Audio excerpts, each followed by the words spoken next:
अस्सलाम वालेकुम नाज़रीन, आप देख रहे हैं प्रोग्राम फेस टू फेस और मैं हूं आपके साथ मुनीज़े मोइन। आज के प्रोग्राम में बात करेंगे अंदरूनी इख्तलाफात के हवाले से वज़ीर आज़म की तब्दीली कितनी हकीकत और कितना अफसाना।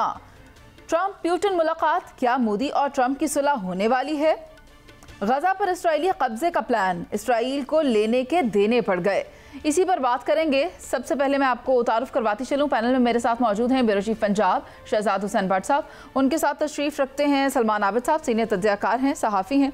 हमें प्रोग्राम में ज्वाइन करेंगे अम्मार मसूद साहब, भी सीनियर सहाफ़ी हैं, तज्ज़ियाकार हैं। इसके अलावा मेजर रिटायर्ड मीसम रज़ा हमें प्रोग्राम में ज्वाइन करेंगे। तो गुफ्तगू का आगाज़ मैं सलमान आबिद साहब से करना चाहूँगी, लेकिन सबसे पहले आपको बता दूँ कि मुतबादल वज़ीर आज़मों की बात हो रही है। क्या बड़े मियाँ साहब जाग गए हैं? बात सिर्फ PTI के अंदरूनी इख्तलाफात की नहीं बल्कि नून लीग के अंदर जो इख्तलाफ पैदा हो रहे हैं वहां तक आन पहुंची है। इन सब बातों में कितनी हकीकत है और कितना अफसाना है, इन्हीं पर बात करेंगे। तो सबसे पहले सलमान आबिद साहब, आपसे जानना चाहूंगी कि क्या नवाज शरीफ मुफाहमती सियासत से पीछे हट रहे हैं और शहबाज शरीफ और नवाज शरीफ की जो सियासी हिकमत अमली है वो मुख्तलिफ है? आपको क्या लगता है कि मामलात किस तरह चलेंगे? देखिए, जो नवाज शरीफ साहब ने एक मुफाहमती सियासत का कार्ड खेला था जिसके तहत उनके भाई को वज़ारत उज़्मा और उनकी बेटी को वज़ीर आला पंजाब के तौर पर सामने लाया गया, वो मुफाहमती कार्ड जो है नवाज शरीफ को पॉलिटिकली आइसोलेट कर गया। और नवाज शरीफ साहब को बाज़ औक़ात ये महसूस होता है कि उनकी पार्टी का ग्राफ भी, उनका अपना नैरेटिव भी और उनकी अपनी पॉपुलैरिटी भी कंप्रोमाइज़ हुई है। इसलिए बाज़ औक़ात उनको लगता है कि हमें शायद एक पॉलिटिकल स्टांस लेना पड़ेगा।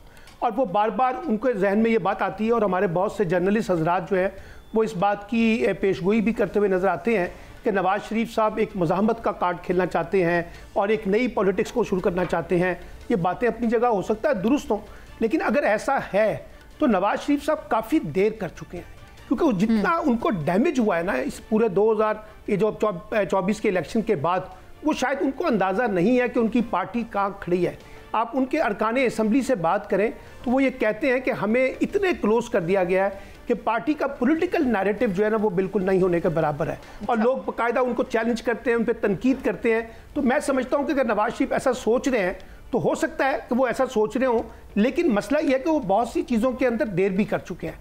और अब अगर वो निकलते हैं तो अपने भाई शहबाज शरीफ को कहाँ अकामोडेट करेंगे, अपनी बेटी को कहाँ वो अकामोडेट करेंगे जो कंप्रोमाइज़ पॉलिटिक्स के साथ इस वक्त हुकूमत का हिस्सा है। और आप देखिए कि बहुत से लोग इस वक्त नवाज शरीफ साहब के क्लोज होते जा रहे हैं और नवाज शरीफ साहब से उनकी मुलाकातें हो रही हैं और नवाज शरीफ को वो कहते हैं जी असल फैसला तो उनके पास है। अच्छा। भाई ठीक है, फैसला तो उनके पास है, लेकिन जो शहबाज शरीफ साहब कर रहे हैं वो भी नवाज शरीफ की मर्जी के साथ ही कर रहे हैं। वो ऐसा नहीं है कि उनकी मर्जी के बगैर कर रहे हैं। तो इसलिए मैं ये समझता हूँ कि नवाज शरीफ साहब को लग रहा है कि जो पॉलिटिकल नैरेटिव था वो इस वक्त PMLN का बड़ी बुरे तरीके से खराब हुआ है और उसमें उनका अपना पॉलिटिकल नैरेटिव भी और उनकी अपनी पॉपुलैरिटी भी जो है शहजाद भट्ट साहब की भी राय ले लेते हैं। भट्ट साहब, आप मुझे बताएं, यूं लगता है कि छोटे मियाँ से जो खफा हो रहा है वो बड़े मियाँ के पास जा रहे हैं। ये जो मुलाकातें हो रही हैं, आपने भी देखा ख्वाजा आसिफ से भी मुलाकात की, आपको क्या लगता है क्या बड़े मियाँ साहब कोई इनकलाब लाने की तैयारी कर रहे हैं?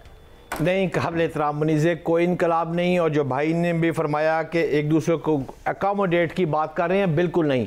जब हम यूनिवर्सिटी में पढ़ते थे तो उस वक्त एक बात सामने आई थी, एक सियासी मिथ है जो कि इस वक्त मुल्क में तोड़ी जा रही है और वह मिथ ये है कि जब तक मुल्क में सियासी इस्तेकाम नहीं होगा मुआशी इस्तेकाम नहीं आ सकता। लेकिन इस दफ़ा मैं जो देख रहा हूँ कि सियासी इस्तेकाम तो वैसे ही चलता जा रहा है, जबकि मुल्क आहिस्ता आहिस्ता मुआशी तौर पर बेहतर होता जा रहा है। आप स्टॉक एक्सचेंज और लंबी मुझसे तकरीर करा लें, बुलंद तरीन सतह और XYZ। मैं कहना आपको ये चाह रहा हूँ कि इसका होल क्रेडिट गोज टू मियाँ मोहम्मद नवाज शरीफ और फील्ड मार्शल साहब के है, जिन्होंने बैठ कर एक कंसेंसस से बाज़ाब्ता लिख पढ़ के कमेटी ने सब चीज़ें तय की हुई हैं और पाकिस्तान इस वक्त उस तरह चल रहा है जिस तरह उसको चलना चाहिए। आप सफारत जिसकी जो ड्यूटी लगी है वो सफारती मास पर लगी है, वो अगर आर्मी की लगी है, अगर ब्यूरोक्रेसी की लगी है, वो जिसकी भी लगी है वो बिल्कुल दुरुस्त लगी हुई है और हर शख्स अपनी अपनी काम कर रहा है। मुआशी इस्तेकाम आ रहा है और ये मुआशी इस्तेकाम अब KP के और बलोचिस्तान में भी इसी तरह आना है, चाहे उनको बाय फोर्स हो फितने को ख़त्म करने के लिए एट एनी कॉस्ट रिस्क लेना पड़े।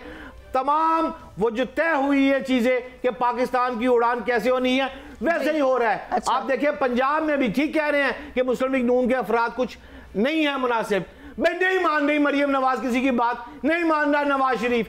जो मेरिट पे जो अफराद पकड़े जा रहे हैं, कभी तसव्वुर था मलक रियाज, कभी तसव्वुर था ख्वाजा आसफ का आंख का तारा पकड़ा जाएगा? Is it possible? अब हो रहा है मुनीज़े, ये है सूरत हाल। अच्छा अमार साहब, शहजाद भट्ट साहब आपका पॉइंट ठीक है। हम देख रहे हैं कि गिरफ्तारियों की बातें सुन रहे हैं, पकड़ धकड़ भी तेज़ हो गई है, घेरा तंग हो रहा है। लेकिन अमार साहब मैं आपकी तरफ आना चाहती हूँ, आप मुझे बताएं, कहा यह जा रहा है कि दो नज़रियात एक साथ लेकर चल रही है PMLN, आप इस बात से इख्तलाफ करेंगे?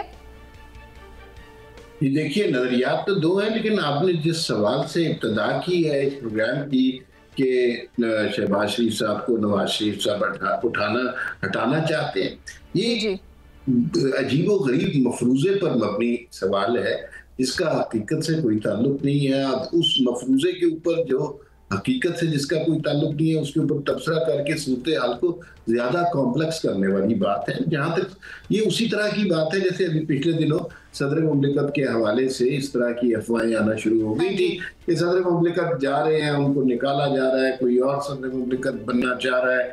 बहुत सारी अफवाहें 2-3 दिन हुए, फिजल आउट हो गई, सब कुछ खत्म हो गया, लोगों ने अपने यूट्यूबों पर रेटिंग्स ली और उसके अलावा कुछ भी नहीं हुई। इसी तरह ख्वाजा आसिफ की नवाज शरीफ से मुलाकात के इतने हौलनाक नताइज तो कोई भी पाकिस्तान में नहीं सोच सकता जो आपके इब्तदाई सवाल में थे। ख्वाजा आसिफ नवाज शरीफ के देरीना साथी हैं, 100 दफ़ा मिलते हैं, 100 दफ़ा उनका मुख्तलिफ बातों पर इख्तलाफ होता है। किसी एक शख्स की अपॉइंटमेंट पर अगर इख्तलाफ है या गिरफ्तारी पर है, इस तरह के इख्तलाफात उनकी सियासी जिंदगी का हिस्सा होते हैं। हमें एक बात को अंडरस्टैंड करना चाहिए, ये जो निज़ाम है इसको आप डेमोक्रेसी कहें, रियल डेमोक्रेसी कहें, हाइब्रिड कहें या हाइब्रिड प्लस कहें, इसके अंदर किसी फरीक के निकलने की गुंजाइश नहीं है। ना पीपल्स पार्टी इसमें से निकल सकती है, वो भी इसकी बड़ी अहम स्टेक होल्डर है। जो उसको रोल मुख्तस किया गया है वो उसको रोल मिलेगा और वही रोल उसको परफॉर्म करना है। जो नून लीग को रोल मिला है वो नून लीग का रोल है और उसमें से उसने निकलना नहीं। जो एस्टैब्लिशमेंट का रोल है वो बात भी सबके सामने है। तो जब रोल्स डिफाइन है, मुल्क तरक्की कर रहा है, इकोनॉमी बेहतर कर रही है, फितना फसाद मुल्क से खत्म हो रहा है, तो अचानक किसी के जहन में आपके ख्याल में एक ख्याल आएगा कि नहीं चलो सब कुछ ठीक चल रहा है, वजीर आजम चेंज करके सब कुछ खराब कर देते हैं और वजीर आजम वो चेंज करेगा जो उसका अपना भाई है। तो ये बात सिर्फ एक बहुत ज़हीन बात नहीं है और इसको बहुत ज़्यादा तबसरा और तजज़िया करना मेरे ख्याल में बहुत दानिशमंदी की बात नहीं है। जी जी अच्छा ठीक है, अमान मसूद साहब का पॉइंट आ गया है, मैं डिबेट को ओपन करना चाहती हूँ। अमान मसूद साहब ने भी हवाला दिया कि पहले हमने माजी में सुना था कहीं सदर पाकिस्तान को तब्दील करने की बात हो रही थी और अब कहीं से ये जो बात हमें सुनाई दे रही है कि मुतबादल वज़ीर आज़म हो सकते हैं, कहीं किसी का नाम तो कहीं किसी का नाम। सलमान आबिद साहब आप मुझे बता दें कि ये मुतबादल वज़ीर आज़मों के नाम का तस्करा छिड़ा है तो आखिर क्यों? देखिए ना, पॉलिटिक्स में जब किसी इस तरह के फिलर छोड़े जाते हैं तो उसके पीछे एक रीज़न होती है और रीज़न ये होती है कि एक अनसर्टेनिटी क्रिएट की जाती है और अनसर्टेनिटी क्रिएट करके दिखाई जाती है। अब इसहाक डार साहब की बात भी आ रही है और अपना मोहसिन नकवी साहब की बात भी आ रही है। फिर पार्टी के हालात ये हैं कि कल फैसल वाडा साहब ने एक बड़ा शानदार इंकशाफ किया है कि वो जो नवाज शरीफ साहब के प्लेटलेट्स थे वो कैसे गिरे थे और उसके ऊपर मैं हैरान हूँ कि PMLN की किसी लीडरशिप ने कोई उसके ऊपर रद्द-ए-अमल नहीं दिया। हालांकि उनको शदीद मजम्मत करनी चाहिए थी, तरदीद करनी चाहिए थी कि जो कुछ फैसल वाडा ने कहा है वो गलत है, लेकिन PMLN खामोश है। फिर आप ये देखिए कि जो कुछ जावेद लतीफ़ साहब गुफ्तगू करते हैं वो भी बड़ी हैरानकुन है। और पार्टी के अंदर जिस तरह से PTI के अंदर दाखिली तकसीम है, PMLN के अंदर इसलिए आपको दाखिली तकसीम ज़्यादा उस तरह से वाज़े नज़र नहीं आती क्योंकि दोनों भाई हैं, शहबाज शरीफ साहब भी और नवाज शरीफ साहब भी, और बेटी उनकी चीफ मिनिस्टर हैं, इसलिए वो उस तरह से इख्तलाफात नहीं निकल के आते। लेकिन पार्टी के अंदर तो तंजीम बंदी के अंदर बुरान है। आज परवेज रशीद साहब कहाँ पर हैं, आप मुझे बताइए ज़रा, कहीं नज़र आते हैं आपको पंजाब के अंदर सवाई इजलासों के अंदर बैठने के अलावा उनका क्या काम रह गया? बाकी वो कहाँ उनको इज्जत दी जा रही है, कहाँ एहतराम दिया जा रहा है? बाकी पार्टी लीडरशिप आपको कहीं नज़र आती है? मुझे बताइए। PMLN के अंदर आप देखिए तो इसहाक डार साहब की एक अलग उड़ान है, ठीक है ना। और अपना शहबाज शरीफ साहब की एक अलग उड़ान है। वो एक दिलचस्प लतीफ़ा चल रहा है ना कि जनाब ख्वाजा आसिफ साहब ने गिला किया नवाज शरीफ साहब से कि जनाब देखिए ना, मेरी मर्जी के बगैर यहाँ पर जो है पोस्टिंग हुई है और मुझे इत्तेमाद में नहीं लिया गया। तो नवाज शरीफ साहब ने कहा ख्वाजा साहब आराम ना बैठो, मैंने कराते थे इत्तेमाद से लेता जा रहे हैं। यानी अब हालत ये है, अभी जो हमारे मसूद साहब ने कहा है एक हाइब्रिड निज़ाम, हाइब्रिड प्लस निज़ाम, और जिसमें सबके रोल तय कर दिए गए हैं। तो भाई ये रोल कहाँ तय हुए हैं? क्या कि अवाम ने तय किए हैं? क्या शहबाज शरीफ साहब ने बैठ के तय किए हैं? क्या पीपल्स पार्टी ने बैठ के तय किए हैं? या सबकी ड्यूटियां लगा दी गई हैं? यानी आप देखिए प्राइम मिनिस्टर से ज्यादा मोहसिन नकवी बड़े स्ट्रॉन्ग वजीर हैं और वो ज्यादा अपने आप को पावरफुल समझते हैं, वो ज्यादा गैर मुल्की दौरों में आपको नजर आते हैं। इसलिए एक अनसर्टेनिटी खुद PMLN के अंदर है। और मैं आपको सिंपल बात बता रहा हूं, आप ये देख लीजिए, बहुत से लोग ये कह रहे हैं कि आज मिसाल के तौर पे जो PMLN का पॉलिटिकल नैरेटिव है, मैं हुकूमत की नैरेटिव की बात नहीं कर रहा, जो पॉलिटिकल नैरेटिव है वो कहाँ खड़ा है। सारी बातें बड़ी इंटरेस्टिंग है, लेकिन बीच में जो आप मोहसिन नकवी का जिक्र ले आए ना, मैं चाहती हूँ इस बात पर अम्मार मसूद साहब की राय ले लें। शहजाद भट्ट साहब आपकी तरफ भी आऊंगी। अम्मार साहब मुझे बताएं, ये मोहसिन नकवी साहब का नाम बड़ा सुनाई दे रहा है, फेवरेबल है प्राइम मिनिस्टरशिप के लिए, क्या ऐसा है? इसकी कोई इम्कानात मौजूद है? मैंने पहले भी अर्ज किया कि ये अफवाहें हैं और अफवाहों के ऊपर तजिया करवाने की कोशिश है। मेरा नहीं ख्याल कि ऐसी बात नहीं है। आपने भी सुना होगा, कहते हैं perception is stronger than reality. अगर इसकी परसेप्शन क्रिएट हुई है तो पीछे कोई बात तो होगी ना। पाकिस्तान में परसेप्शन तो बहुत कुछ चीजों की क्रिएट हो जाती है ना। अब देखिए, एक परसेप्शन क्रिएट हुई है कि 2000 ये अभी जो इलेक्शन हुए हैं इसमें बहुत बड़ी धांधली हुई है। ये सारी उन लोगों की परसेप्शन है कि जिनकी याददाश्त 2022 से पहले नहीं थी, जिनकी याददाश्त उससे पहले भी थी, जिनके जहन बालिग उससे पहले भी थे। उन्हें 2018 का इलेक्शन भी याद आता है, उन्हें भी पता चलेगा, उन्हें याद आता है धांधली उन इलेक्शन में भी हुई थी, जुल्म लोगों के साथ उसमें भी हुआ था, मीडिया में वो उस वक्त भी कदगने लगी थी। तो मुझे बड़ी हैरत होती है कि वो कितने मासूम लोग हैं कि जिन्हें सिर्फ 2022 के बाद की पाकिस्तान की तारीख नहीं। अम्मार मसूद साहब, जो कुछ 2018 में हुआ, क्या अम्मार मसूद साहब जो कुछ अम्मार मसूद साहब जो कुछ 2018 में हुआ गलत हुआ? सलमान भाई, मुझे बात मुकम्मल करने दीजिए। जी, आप बिल्कुल अपनी बात कीजिए। देखिए, मेरे दोस्त हैं, मेरे भाई हैं सलमान आबिद साहब, उन्होंने कहा परवेज रशीद साहब कहाँ है? परवेज रशीद इस वक्त सबसे इम्पोर्टेंट काम कर रहे हैं।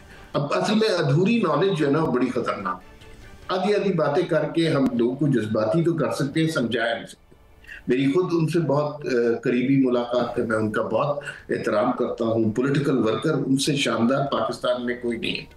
मरीम नवाज के वो सियासी अतालीक बने हुए, मरीम नवाज उनके मशवरे के बगैर कोई कदम नहीं उठा। तो अगर आप ये समझते हैं कि उनका रोल इम्पोर्टेंट नहीं है, उसके बजाय उन्हें पंजाब का मिनिस्टर लगना चाहिए था, तो मेरे ख्याल में ये तो बहुत दानिशमंदी की बात नहीं है। सियासी एजुकेशन हर स्टेज पे चलती रहती है।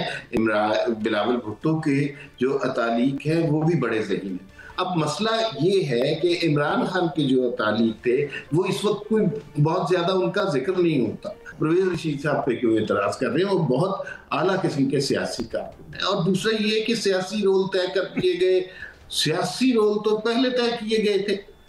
यही वो मामला होता है कि जो हम कच्ची फहमी की वजह से अधूरी मालूमात, अधूरी याददाश्त की बुनियाद पर चलते हैं और कहते हैं कि नहीं जी नहीं, ये हाइब्रिड निज़ाम है। तो जो पहला निज़ाम था वो क्या निज़ाम था? जो पहले आवाज़ बुलंद कर रहे थे वो कौन थे और जो आज आवाज़ बुलंद कर रहे हैं वो कौन थे?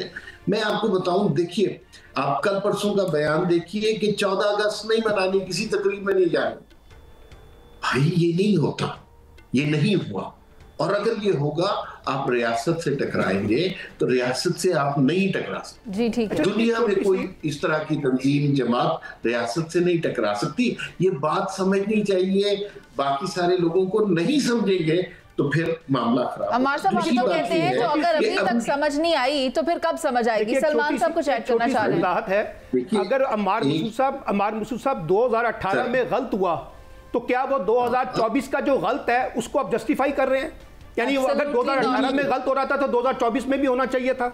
लेकिन अब बात यह है कि आप अगर हाइब्रिड निजाम की बात कर रहे हैं कि जी मान लिया, मैं आपकी बात मान लेता हूं 2018 में सब कुछ गलत हुआ था, तो 2024 का जो मॉडल है वो भी तो वही मॉडल है, तो फिर वो जायज हो गया, उसको आप जस्टिफाई कर रहे हैं। ये कैसे मुमकिन है? ये 2018 में एक बहुत बड़ी गलती हुई। एक वो शख्स जिसका कोई वोट बैंक नहीं था, जिसे सियासत का कोई तजुर्बा नहीं था, जो जहनी तौर पर इतना बालिग नहीं था कि वज़ीर आज़म पाकिस्तान बने, उसको जैसे कैसे करके सियासी जमातों को तहस नहस करके निज़ाम को, आइन को, कानून को बालाए ताक रख के उस शख्स को वज़ीर आज़म बना दिया। उन्हें अपनी गलती का एहसास हुआ। अब जो कुछ हो रहा है, आपकी मर्जी है, आप इसे हाइब्रिड प्लस निजाम कहें या मेरी तरह ये कहें कि वो जो गलती 2018 में हुई थी उसका खमियाजा पूरे मुल्क ने भुगता।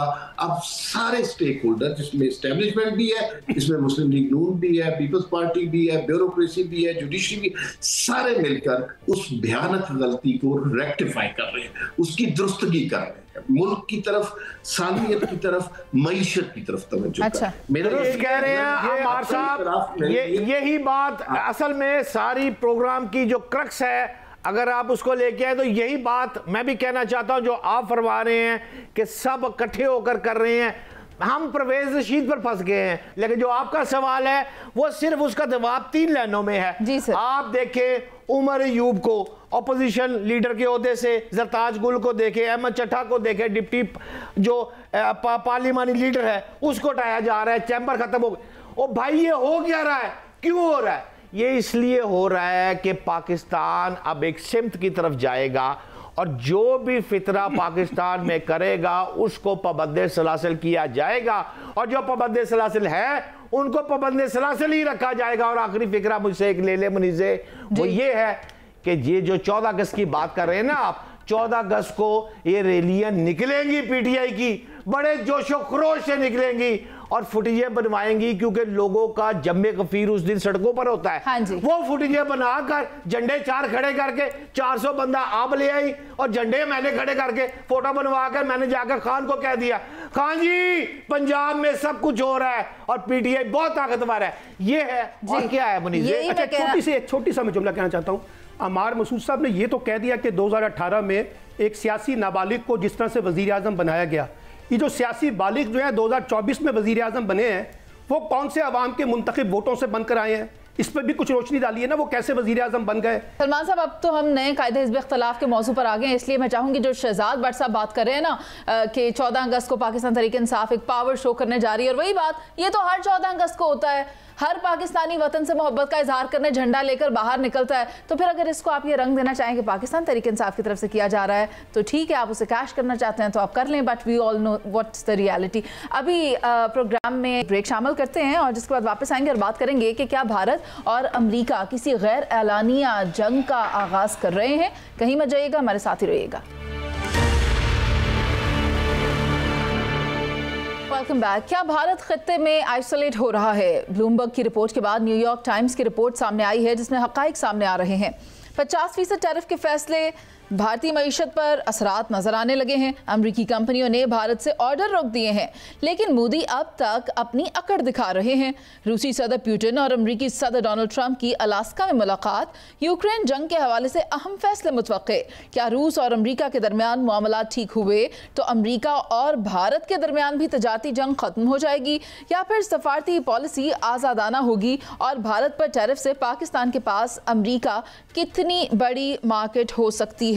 इस सेगमेंट में हमें ज्वाइन करेंगे मेजर रिटायर्ड मीसम रजा भी। तो गुफ्तगू का आगाज में सलमान आबिद साहब आपसे ही करना चाहूंगी। आप मुझे बताएं कि एक तरफ हम देखते हैं मोदी का दौरा चीन, दूसरी तरफ ट्रंप और पुतिन की मुलाकात, तो आपको क्या लगता है आने वाले वक्त में हालात किस तरफ जा रहे हैं? अगर तो ये मुलाकात हो जाती है मोदी की भी चीनी जो हुकूमत है उनके साथ, और दूसरी तरफ जो ट्रंप है उनकी मुलाकात अगर हो जाती है पुतिन के साथ, तो फिर हालात कहाँ जाते दिखाई देते हैं आपको? देखिए, अमेरिकी सदर की रूसी सदर से मुलाकात हो या जो भारतीय वज़ीर आज़म है नरेंद्र मोदी उनका दौरा चीन हो, एक बात तो बड़ी वाज़ेह है कि इस वक्त भारत की हुकूमत और नरेंद्र मोदी जो है वो ख़ुद सख्त दबाव में है, सियासी बुनियादों पर भी और माशी बुनियादों पर भी और सफारती बुनियादों पर। अब वो उस दबाव से निकलने की कोशिश कर रहे हैं। उनका ख्याल ये है कि हम अगर मिसाल के तौर पे जैसे आपने खुद इशारा किया कि रूस के दरमियान और अपना अमेरिकी सदर के दरमियान होने वाली मुलाकात मुस्बत होती है तो शायद उसका कोई मुस्बत असर भारत पे भी पड़ेगा। अच्छा। लेकिन उसके बावजूद मैं आपको ये बताऊं कि भारत के लिए मौजूदा सूरत हाल से निकलना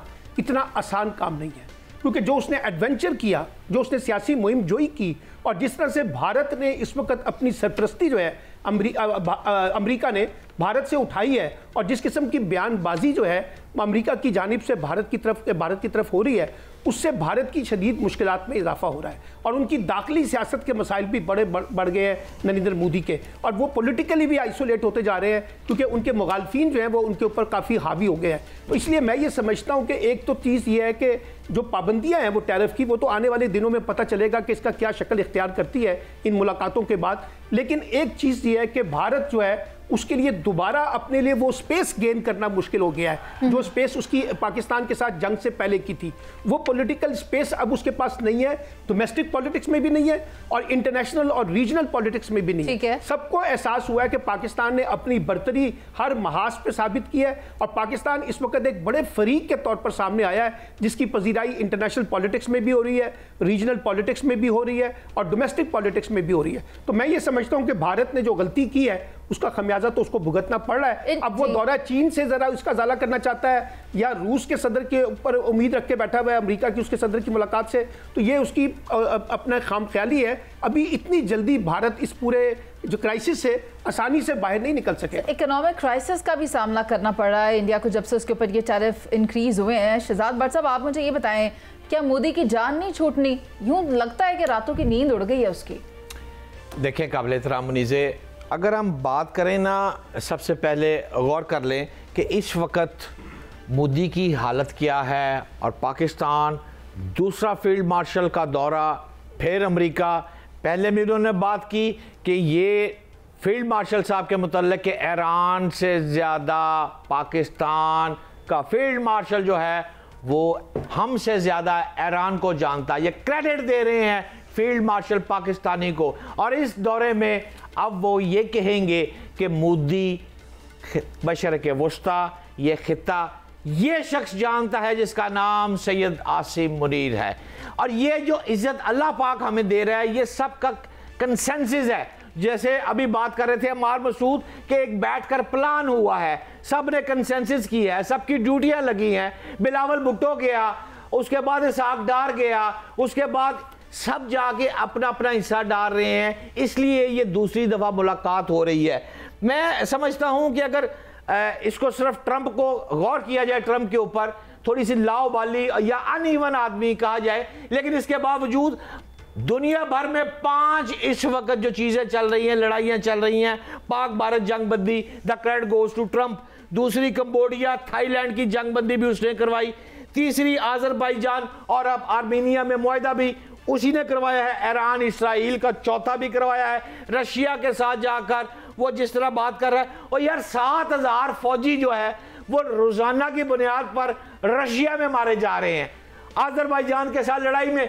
कि आप देखें ना, आर्मीनिया के साथ जो सुलह हो रही, तो ये तमाम जो सुलह सफाइयाँ हो रही हैं, इनमें सबसे बड़ी आखिरी लाइन ये है कि पाकिस्तान इस खित्ते में जिस तरह सामने आया है, सुलह सफाई और चौधरी बनकर आया है, जो एक दौर में होता था भारत, अब इस वक्त चौधरी पाकिस्तान है, अल्हम्दुलिल्लाह। मिसम रजा साहब ने हमें ज्वाइन किया है। सर, आपने भी शहजाद भट्ट साहब की गुफ्तगू सुनी। मेरा मुख्तसर सा इनसे इख्तलाफ है कि इन्होंने ट्रंप के कसीदे तो पढ़ दिए, लेकिन हम फ़लस्तीन और इसराइल वाली जंग पर भी तो देख रहे हैं ना, वहाँ तो अमरीकी सदर ने कुछ नहीं किया, और अगर करना होता तो वहाँ पर भी कर सकते थे। आप मुझे बताएं, बज़ाहिर अगर ऐसा लग रहा है कि अमरीकी सदर ने बहुत दस्ते शफकत रखा हुआ है पाकिस्तान के ऊपर, यानी कि बहुत अच्छा ट्वीट कर रहे हैं पाकिस्तान को, दूसरी तरफ भारत की तरफ हाथ खींचा हुआ है, तो क्या ये इसी तरह रहेगा, या फिर 6 माह उधर सख्ती और फिर इधर मोहब्बत और फिर 6 माह बाद वाइस वर्सा हो जाएगा? क्या लगता है आपको?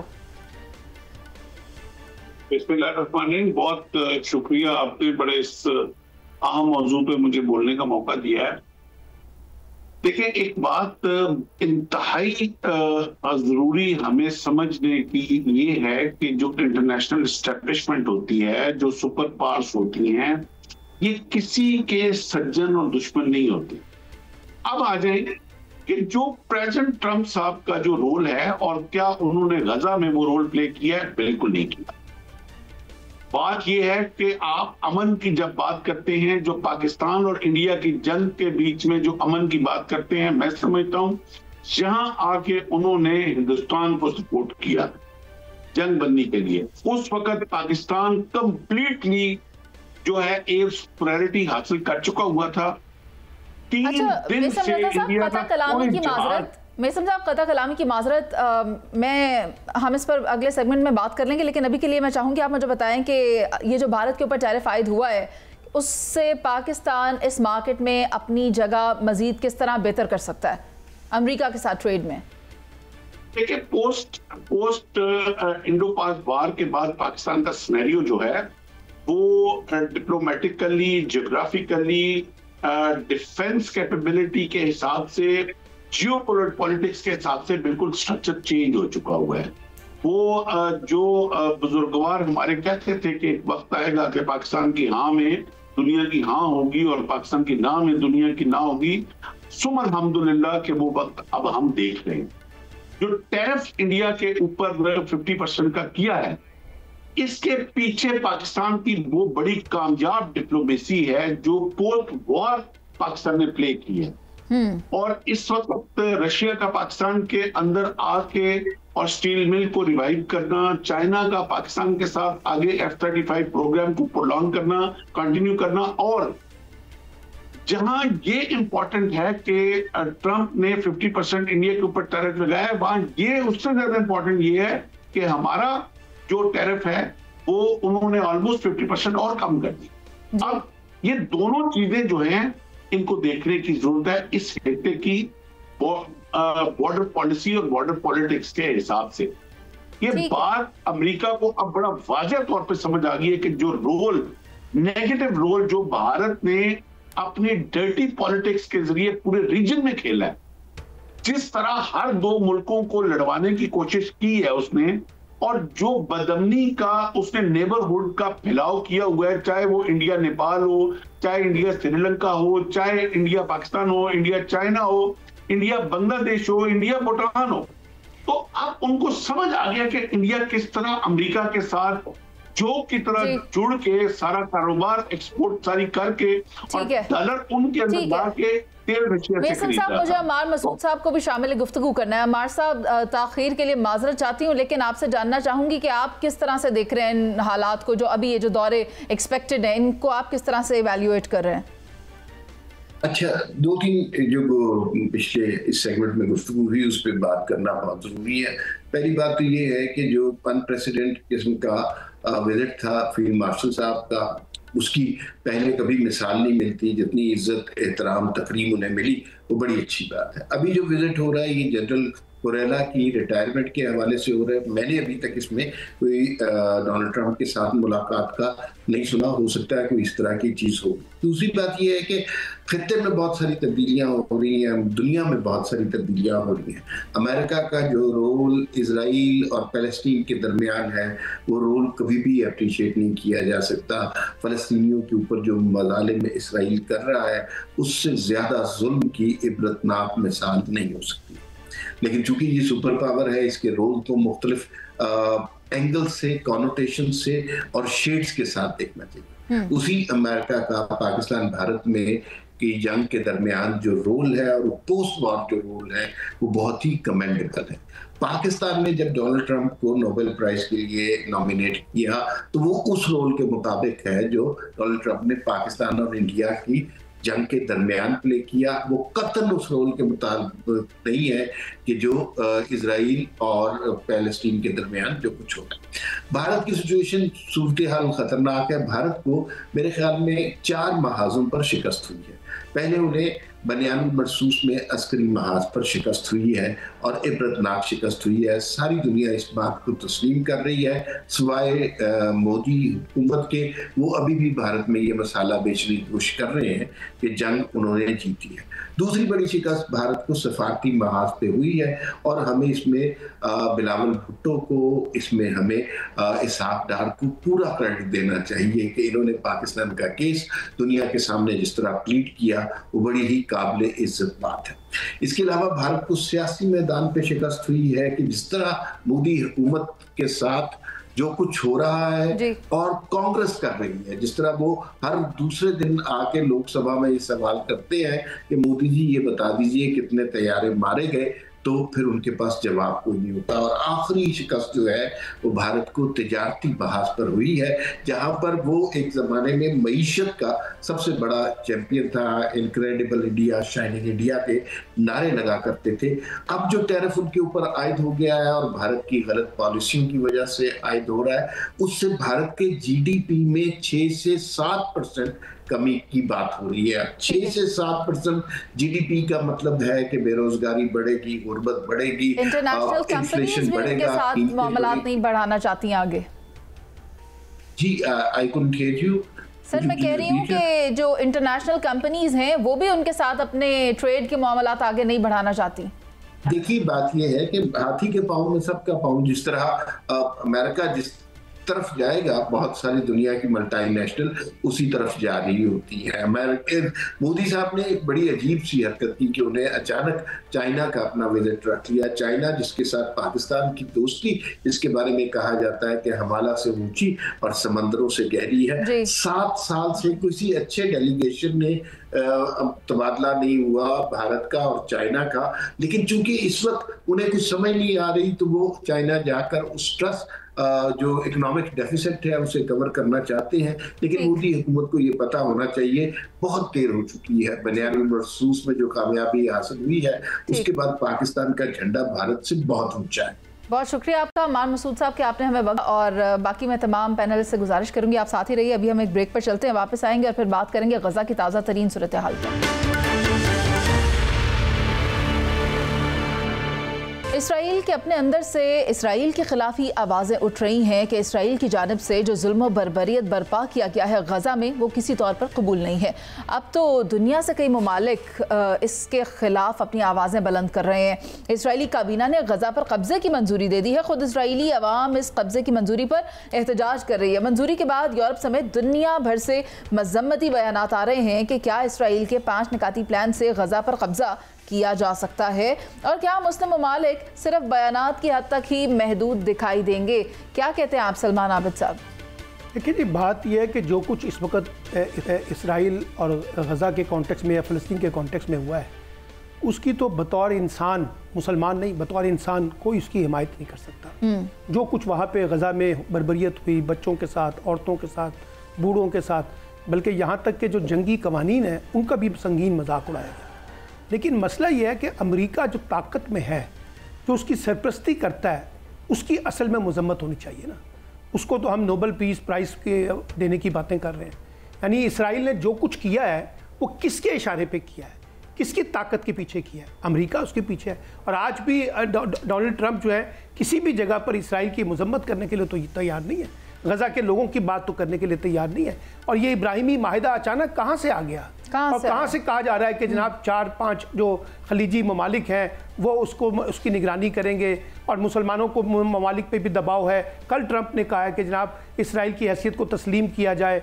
और आप मुस्लिम ममालिक का जो ख़ास तौर पे अरब मुस्लिम ममालिक हैं उनका तो रिकॉर्ड देख सकते हैं, वो हमेशा से बड़ी ताकतों के साथ खड़े रहे हैं।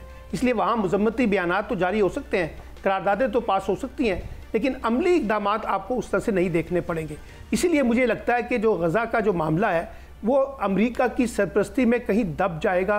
हम उस पर बातें तो बहुत करेंगे, मजम्मत तो बहुत करेंगे, दुख का इज़हार भी बहुत करेंगे, बच्चों औरतों के साथ जो कुछ हुआ उसका भी इज़हार करेंगे, लेकिन जो अमेरिकी एजेंडा है और ख़ास तौर पे जो ग्रेटर इसराइल का जो मंसूबा है जिसकी तरफ अमेरिका जाना चाहता है, उसके आगे बंद कौन बांधेगा?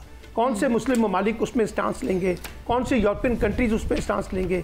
ये सारे सवालात मौजूद हैं और मैं समझता हूँ कि आने वाले दिनों में आप देखिएगा ये इब्राहिमी मायदे की बुनियाद पे बहुत कुछ तब्दील होगा और हम उस वक्त शायद गज़ा के बारे में वो दिलचस्पी नहीं रखेंगे। क्योंकि अब तो ये देखिए ना, एक ट्रेंड बनता जा रहा है कि जी हमास को हमने बाहर निकालना है और फ़लस्तीन को आज़ाद करना है। यानी हमास को वहाँ से निकालने के लिए सारी मनसूबाबंदी हो रही है।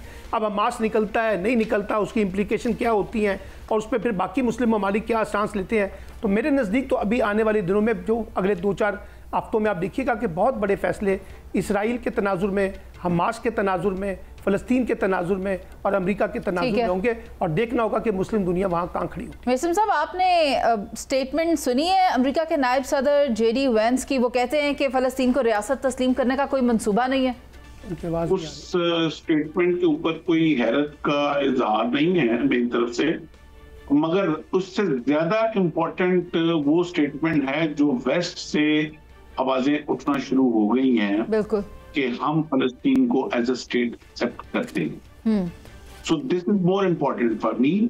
और मेरे लिए अमेरिका जो है वो इस वक्त जो मर्जी उसके ऊपर स्टेटमेंट दे, हक जो है वो हक रहेगा, सच जो है वो सच रहेगा। वो क्या खूब शायर ने कहा है कि जुल्म फिर जुल्म है, बढ़ता है तो मिट जाता है, खून फिर खून है, टपकेगा तो जम जाएगा, गिरता है ये तो जम जो फलस्तीनियों का खून है, ये इस वक्त पूरी मुस्लिम उम्मा के ऊपर और मुस्लिम लीडरशिप के ऊपर असल में एक सवालिया निशान है कि आप लोग क्या कर रहे हैं। दिस इज नॉट इम्पोर्टेंट कि अमेरिका क्या कर रहे, दिस इज नॉट इम्पोर्टेंट कि नेतन्याहू क्या कर रहे, दिस इज इम्पोर्टेंट कि हम क्या कर रहे। इस वक्त क्या कौन से मुसलमान हैं जो इब्राहिम अकॉर्ड के साथ खड़े हो रहे हैं?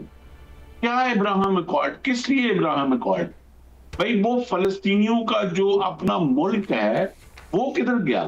ये इब्राहिम अकॉर्ड में हमास को क्यों आप आउट कर रहे हैं? और आप कौन होते हैं कि जो ये कहें कि हमास शुड क्विट फ्रॉम फलस्तीन? जी, अब बात ये है कि सारी दुनिया ये जान चुकी है कि ये सरासर एक नस्लकुशी हो रही है, और ये सिर्फ और सिर्फ एक जो नेतन्याहू का एक जो जुनून है, जो मूदियत उसके अंदर है और जो मूदी के अंदर यहूदियत है, इन दोनों का जो इस वक्त जुनून है, एक माँ भारत और एक माँ इजराइल, ये दोनों को एक्सपेंड करके पूरी वर्ल्ड के ऊपर रूल करना, कि आधी दुनिया के ऊपर हिंदू रूल करे और आधी दुनिया के ऊपर ज्यू रूल करे, ये नेक्सस आप पूरी दुनिया को समझ आ गए। इवन के वेटिकन वालों को, क्रिश्चियनिटी को समझ आ गया है कि what they are being used. बहुत सारे हल्का अहबाब जो डिफरेंट कंट्रीज वेस्ट के इस वक्त जो आवाज उठा रहे हैं, वो इस नैरेटिव को समझ चुके हैं कि बेसिकली ये सिर्फ मुसलमानों की नस्लकशी नहीं हो रही, उसके बाद अगला नंबर क्रिश्चियनिटी का आने लगा है। और इसको फोर्स ही करके बहुत सारे वेस्ट कंट्रीज जो हैं उन्होंने फलस्तीन की रियासत को एक्सेप्ट करने का अंदिया बड़ा क्लियर दे दिया है। और अब आगे जाके ये आपको बड़ा क्लियर एक स्प्लिट नजर आएगा बिटवीन CIA एंड मोसाद, क्योंकि ये जो इस वक्त ट्रंप साहब हैं, वो अमेरिकन एस्टेब्लिशमेंट, ट्रंप साहब जो मुंह से बोलते हैं या उनका जो वाइस प्रेसिडेंट जो बोलता है, that is not the establishment of USA establishment का एक डिफरेंट नैरेटिव है। ट्रंप साहब का जो दिल चाहता है वो बोल सकते हैं, he is the president of USA, मगर वो ताबे या मातहत तो अमेरिकी सदर के ही है ना। मेसम साहब, शहजाद भट्ट साहब को भी शामिल गुफ्तगू करना है। शहजाद भट्ट साहब, आप मुझे बताएं कि जो एजेंडा दिया गया है इसराइल की तरफ से, या जो पॉइंटर्स तय किए गए हैं कि इन 5 निकाती एजेंडा के तहत वो गजा पर कब्जा करेंगे, आपको लगता है कर सकते हैं? 2023 में ये काम शुरू हुआ था गजा पर, और आज तक ये सबसे तवील और खूनी हमले जो है वो स्टिल जारी है।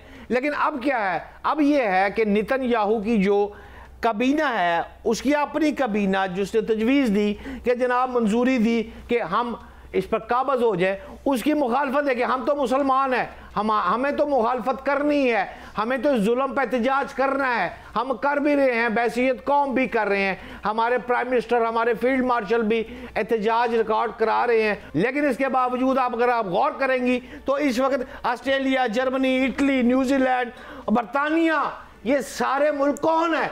इन्होंने मुखालफत की है नेतन्याहू की। तो इस मौके पर ट्रंप को सोचना पड़ेगा, और ये इंशाअल्लाह ताला कश्मीर भी आज़ाद होगा, गजा भी आज़ाद होगा। कुछ देर और इंतज़ार कर लें मुनीज़े। ठीक है, आपका बहुत शुक्रिया। शहजाद भट्ट साहब, सलमान आबिद साहब और मेजर रिटायर्ड मेसम हमारे साथ मौजूद थे। प्रोग्राम का वक्त खत्म हो गया, मुझे इजाज़त दीजिए। अल्लाह ने के बाद।